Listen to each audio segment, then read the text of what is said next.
Assalamualaikum warahmatullahi wabarakatuh. Perkenalkan, saya Eka Nurfianasari, peserta Latsar CPNS tahun 2022 Provinsi Jawa Barat. Saya berdinas di UPTD khusus RSUD Al Ihsan Provinsi Jawa Barat. Pada kesempatan kali ini, saya akan membuatkan sebuah video mengenai analisis isu dan gagasan kreatif dalam mewujudkan smart governance. Saya berdinas di ruangan PICU atau Pediatric Intensive Care Unit. Pada kali ini, saya akan menganalisis 6 isu yang ada di instansi saya, khususnya di ruangan PICU tempat saya bekerja. Hal pertama yang akan saya bahas adalah langkah pemecahan masalah. Pertama, mengidentifikasi isu. Kedua, menemukan isu prioritas dengan metode USG. Ketiga, menganalisis isu dengan fishbone. Dan keempat, memberikan gagasan untuk penyelesaian masalah. Isu yang pertama yaitu ketidakpatuhan petugas dalam menerapkan upaya pencegahan risiko jatuh. Faktanya di lapangan, masih ada petugas yang tidak menerapkan upaya pencegahan risiko jatuh, yang terdiri dari screening atau asesmen risiko jatuh. Yang kedua, pemasangan gelang identitas. Ketiga, penandaan label risiko jatuh. Dan keempat, monitoring risiko jatuh. Dampaknya adalah dapat menimbulkan cedera pada pasien, menurunnya kualitas mutu unit, menurunnya kualitas mutu rumah sakit, dan apabila terjadi cedera dapat memperpanjang lama rawat dan pembengkakan efisiensi biaya bila terjadi cedera.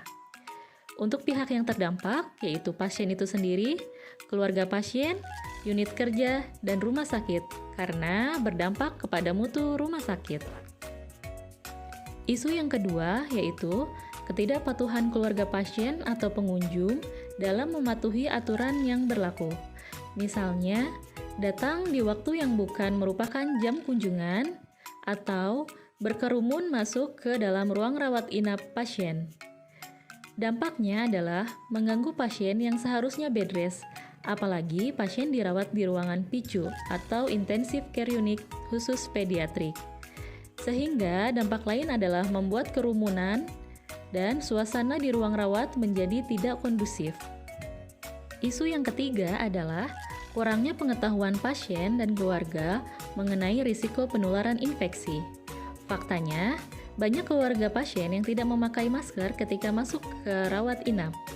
Kemudian, ada juga pasien dan keluarga yang tidak melakukan cuci tangan, baik itu sebelum masuk ke lingkungan pasien maupun setelah keluar dari lingkungan pasien. Sehingga dampaknya, ini dapat meningkatkan risiko penularan infeksi dan memperpanjang lama rawat karena infeksi. Untuk pihak yang terdampak, yaitu pasien, keluarga pasien, pasien dan keluarga pasien lainnya, serta petugas kesehatan. Isu yang keempat adalah kurang optimalnya kepatuhan petugas kesehatan dalam menerapkan 5 momen cuci tangan dengan 6 langkah. Faktanya, masih ada petugas yang tidak melakukan hand hygiene, terutama sebelum kontak dengan pasien. Dan ada juga petugas yang melakukan cuci tangan tidak dengan 6 langkah. Selain itu, pada faktanya ketersediaan fasilitas hand rub yang kadang tidak ada persediaan di ruangan. Dampak dari kurang optimalnya kepatuhan petugas dalam menerapkan 5 momen cuci tangan dengan 6 langkah adalah terjadinya peningkatan resiko penularan infeksi nosokomial, baik itu dari petugas ke pasien maupun dari pasien ke petugas.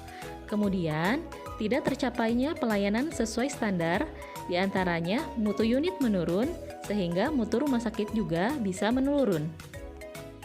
Pihak yang terdampak yaitu pasien, keluarga pasien, rekan sejawat, petugas kesehatan lain, dan unit kerja. Isu yang kelima yaitu belum optimalnya digitalisasi dan integrasi pelaporan database registrasi pasien masuk dan registrasi pasien keluar di ruangan PICU.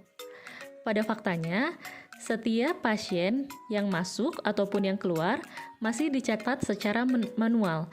Hal ini mengakibatkan adanya miss data, baik itu data yang tidak tertulis ataupun data yang tertulis secara double. Laporan data registrasi pasien masuk dan registrasi pasien keluar di ruangan PICU sangatlah penting, karena ini bisa menjadi dasar untuk laporan-laporan lain yang dibuat oleh ruangan PICU. Karena belum optimalnya digitalisasi dan integrasi pelaporan database registrasi pasien masuk dan pasien keluar, maka berdampak penggunaan waktu yang cukup lama untuk menginput secara manual di tengah-tengah tugas wajib yang harus kita lakukan. Kemudian, dampak lainnya adalah terkadang lupa mengisi dan membuat laporan menjadi menumpuk di suatu hari, dan sulit menemukan data pasien jika dibutuhkan. Pihak yang terdampak yaitu penanggung jawab setiap laporan dan unit kerja karena pelaporan lain bisa menjadi terhambat juga. Belum optimalnya pelaksanaan survei kepuasan pasien atau keluarga. Faktanya, lembar survei kepuasan pasien belum digunakan secara maksimal dan laporan survei kepuasan pasien pun tidak dapat dilakukan secara maksimal. Hal ini berdampak pada tidak dapat mengukur tingkat kepuasan pasien, sehingga tidak ada yang menjadi tolak ukur dalam memberikan pelayanan. Kemudian, kita juga tidak dapat mengetahui kebutuhan, kepuasan, dan keinginan pelanggan. Pihak yang terdampak adalah pasien dan keluarga pasien, karena mereka tidak dapat menyalurkan kepuasan mereka, kebutuhan, ataupun keinginan mereka. Kemudian, petugas pemberi layanan juga terdampak karena tidak tahu apa yang pasien butuhkan untuk memberikan pelayanan kepada pasien. Kemudian pihak lainnya adalah unit kerja dan rumah sakit karena survei kepuasan pasien ini berdampak juga untuk rumah sakit sebagai tolak ukur mutu pelayanan rumah sakit. Kemudian tahap yang kedua adalah teknik tapisan isu.